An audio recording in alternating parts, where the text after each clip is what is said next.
Well, boys and girls, it's time for the Gianna Volpe Report, brought to you by Maximus Health and Fitness, 130 East Main Street, Riverhead.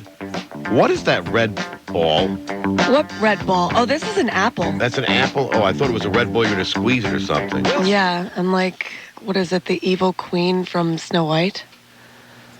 I don't know. Do I look like I watched Snow White? You have not watched Snow White? No, not ever once. You've got a granddaughter.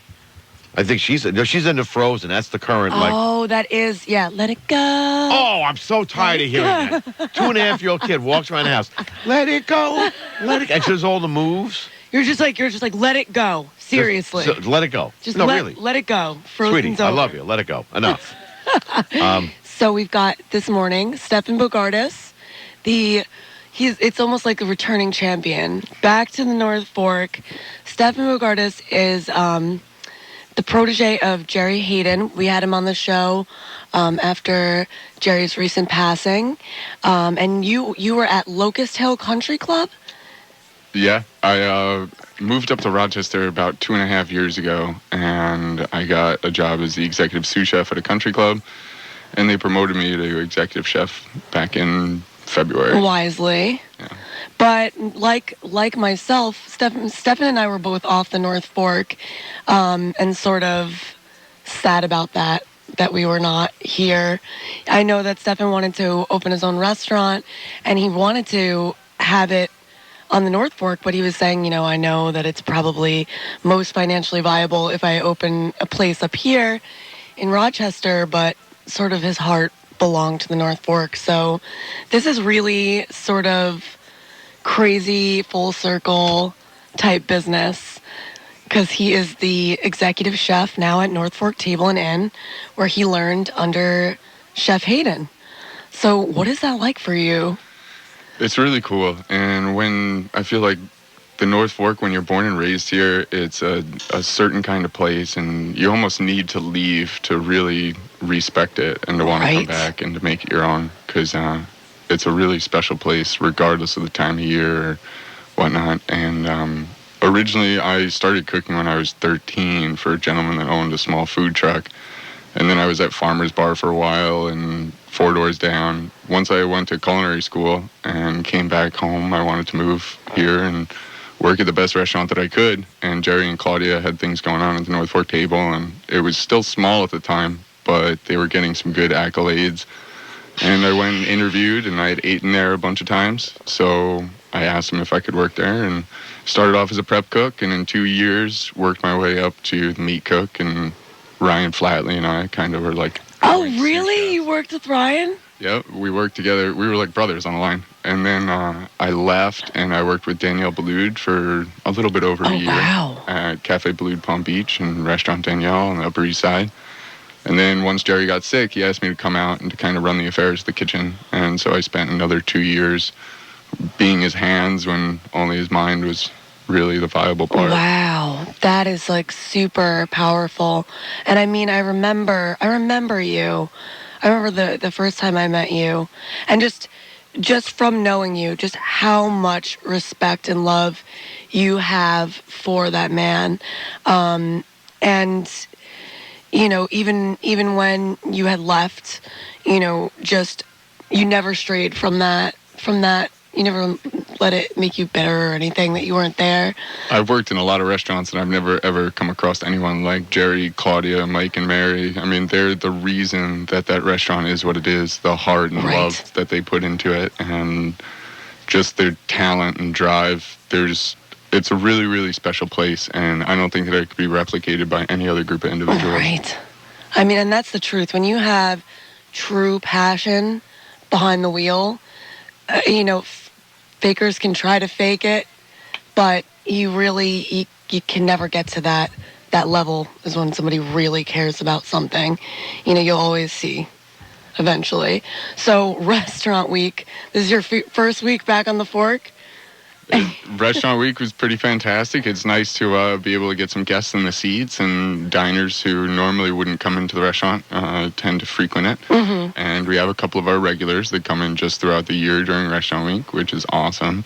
But for us, I mean, it's not extremely lucrative. It's really like free publicity and a good way to get people to talk about the restaurant and to come on in.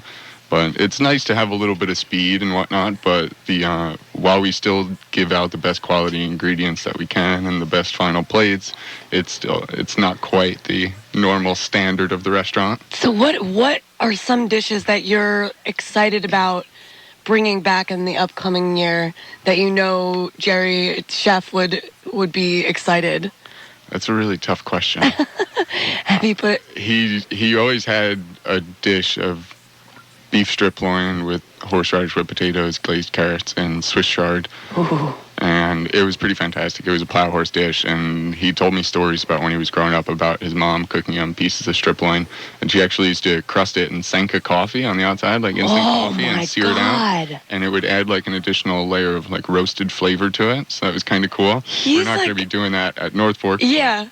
We're going to be doing a similar rendition. Oh my gosh. He's just he is... What do they call him? I called him the demigod of the deconstructed palate. That's awesome. Because it's like it's seriously like that. It's amazing how the most subtle taste he can bring out, and somehow it's separated. When you're eating like a dish with like the meat, with the starch, with the vegetables, those somehow they don't meld together to make brown. You know what I mean? Like if it were colors, they still somehow stay separated. He was always really, really, really talented with all styles of cuisine and all products that he worked with. But a lot of his fish dishes really kind of stick out in my mind. And just exactly what you said about how, I mean, he'd ride around and talk to farmers and drive to different farms early in the morning to find out what people were growing, what people had now, and what would be coming up in the upcoming weeks. And he'd construct menus based around that, and he would change proteins off of a menu prep. And when Gerry was creating a dish, it wasn't about what kind of protein he had. He would always highlight the vegetables and where they came from. And what was a fantastic mentality behind that is that if you have a vegetarian or someone who's vegan or any kind of dietary restriction, if you remove the protein from it, you have a fully composed entree. And Gerry, I mean, obviously the protein wasn't an oversight, but he would do different renditions and multiple variations of a product, usually which was purchased whole, and put it on that pre-composed vegetarian entree. And everything just worked so well, and it was very harmonious food. So did you pick that up from him? I mean, are there some relationships with local farmers, like new relationships that we'll be seeing like in the spring, or? There is both new and old. I mean, there's a lot. The North Fork is such a fantastic area, and there's so many people who thoroughly care about what they're doing when it comes to agriculture and cuisine. I've heard that Abra, formerly of Browder's Birds, is raising some good friend. quail. She just got a new shipment in of Christmas quail because the first batch, I think they're all spoken for. I think that's very cool. I mean, Holly and Chris over at Browder's Birds, Marianne and Jean Krubsky and Margene Farms, Ira Haspel, Charlie over at the Fish Market, Asa Gosman, Chris Gaipa. I know I'm forgetting people, but... Are you going to work with the Hearts, Deep Roots? Yep. Nice. Pretty much if people are growing cool vegetables out here, I was recently over at in Mattatuck at Margene Farms. He's growing fresh turmeric and salsify. I mean, to have fresh turmeric root that's locally and organically raised, it's mind-blowing for a chef. We don't get things like that. And salsify, I mean, Radicchio Trevigiano, there's really fantastic products that are being brought out to an area here, and such small boutique farms doing cool things that really make our lives easier as chefs, because a lot of times our job is to just not mess it up too much. Do you guys do oysters or any shellfish or anything? We did oysters back in the day. Gerry has this one dish where it's like a green apple granita, and you'd like freeze. It was pretty much like a fast sorbet where we'd freeze out the juices and then scrape the ice and put it on top of the oysters. And I used to like to do them as a muse on the tasting menu. Right. I make a foam from vodka and put it in an ISI gun and put it on top of the oysters. If you go to the North Fork table, I mean, outside of Restaurant Week, and it's like one of those places where anytime I've recommended someone go there, I'd say go to the table and prepare yourself to spend some money. get the chef tasting. It's one of those places where you got to go all out. Because if you're just going there, just trying to like get a salad or try to keep the cost down, you're not going to experience the true art that is at the table. I can't remember. I think it was fennel. There was some dish that I had where I remember it. It was a chickpea crusted hake with fennel, and it was variations of chickpeas. So we made something like hummus, and then we had fennel pollen, tornade fennel pollen, shaved fennel, something called panisse, which is like a little chickpea French fry. And he some uses fresh every and roasted little chickpea. bit, every little part. Like, who uses the pollen? Gerry. Yeah. Gerry Hayden.